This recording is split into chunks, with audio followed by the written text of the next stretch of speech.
Hajime Kashimo is one of, if not my favorite characters in all of Jujutsu Kaisen. Not only because he's strong, he's a genius in combat, battle IQ, and not only that, because he has one of the best fights in all of the series. He's my favorite character because up until recently, there was a part of me that related to him and that I could see myself in to a T. So let me break down who he is before I go into detail of that.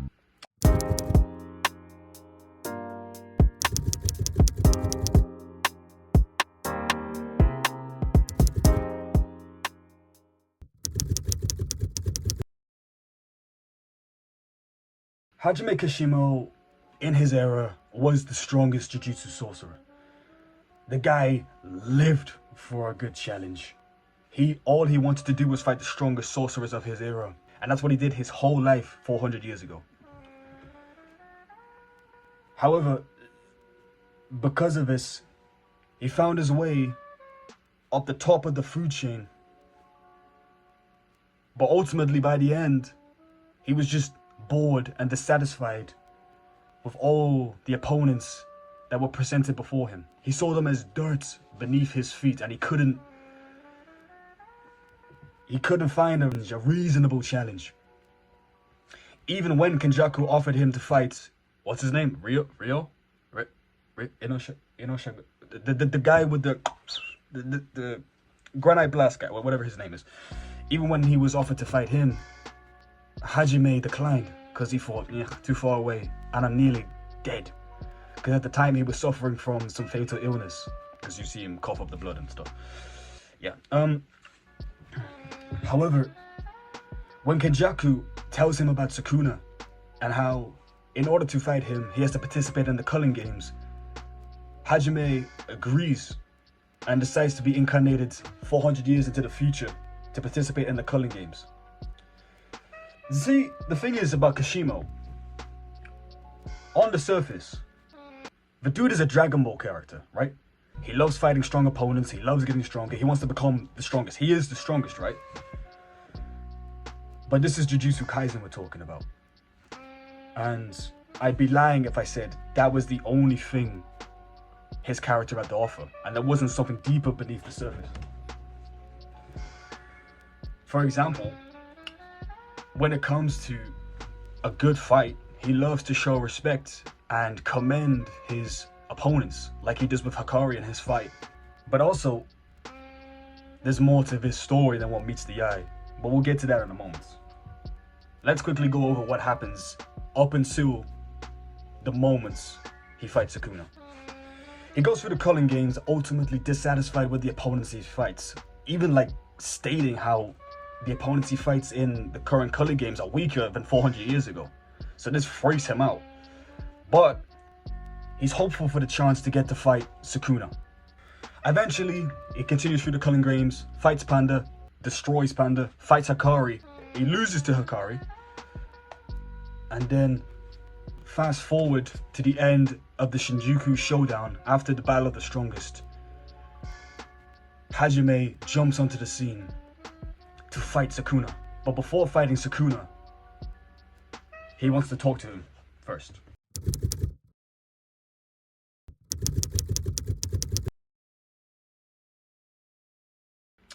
Hajime not only relished in the challenge of facing Sukuna, but he also wanted to learn from his philosophy. He asked Sukuna if he was born the strongest, or if he earned that title later on. The reason Hajime asked this is because it goes back to my point earlier on. There's a lot more beneath the surface. It's deeper than just, I want to fight strong opponents. Hajime suffers from crippling solitude and loneliness. Hajime states how he can never ever connect with others or display kindness while knowing nothing of weakness. He found all the others to be as brittle as the dirt beneath his feet. His primary question to the King of Curses was whether true strength was solitude, or if it was a cross the strongest had to bear during the endless search for greater power. However, in response to this, Sukuna calls him greedy, and I didn't really understand why at the time, but we'll get to that in a moment.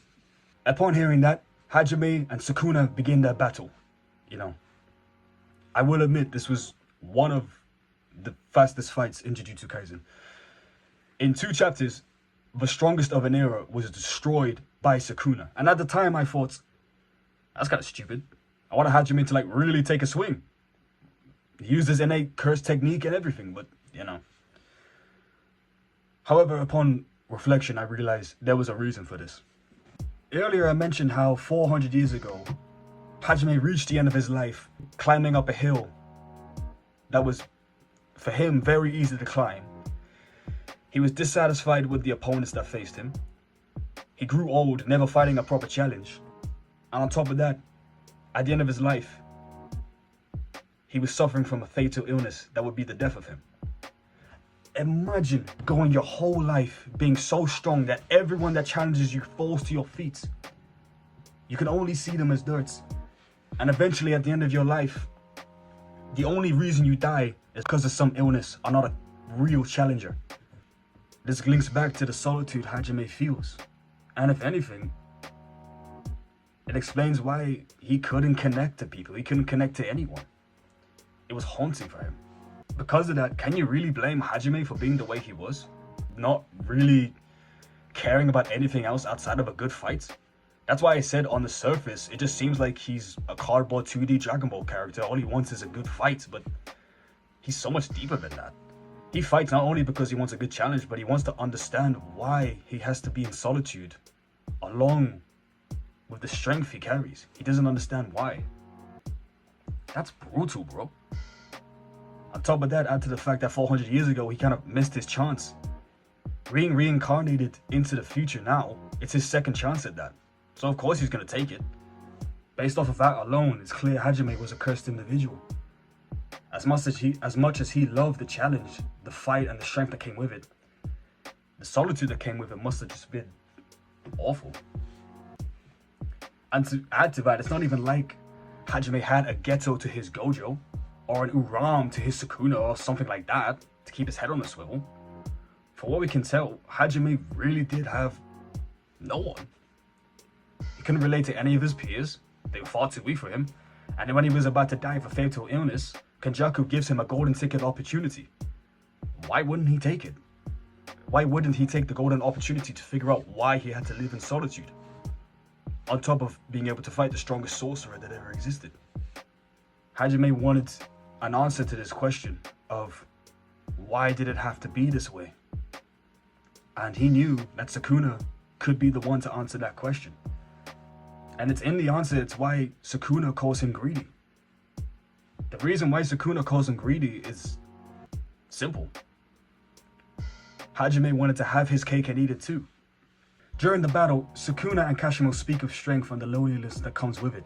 At the end of their battle in a post-mortem fantasy, Sukuna speaks to Kashimo to conclude their conversation about strength. He explains to Kashimo that those who challenged him in the past were never cursing him. They wanted the recognition of the strongest, and it's only proper for the strongest to respond to that love in kind. Sukuna believes Gojo and Kashimo are greedy because they lament the solitude all the same. Kashimo asks Sukuna if he ever becomes malcontent, but the King of Curses explains that all the humans are unique as they are fleeting, which is enough to satisfy him until he passes. And in the words of Sukuna himself, many fierce fighters must have challenged you with all their strength and spiritual might, but they never cursed you. They wanted your recognition so that they can know their worth, but you butchered them, all the while wondering how to treat others with care. If that isn't love and kindness, then what is? Others love us for our strength and we respond to that love, yet solitude troubles you. That's why I called you greedy. That is so powerful, and it struck me massively after some reflection because it made me realize that in this instance, I was acting like Kashimo. I wanted to have my cake and eat it too.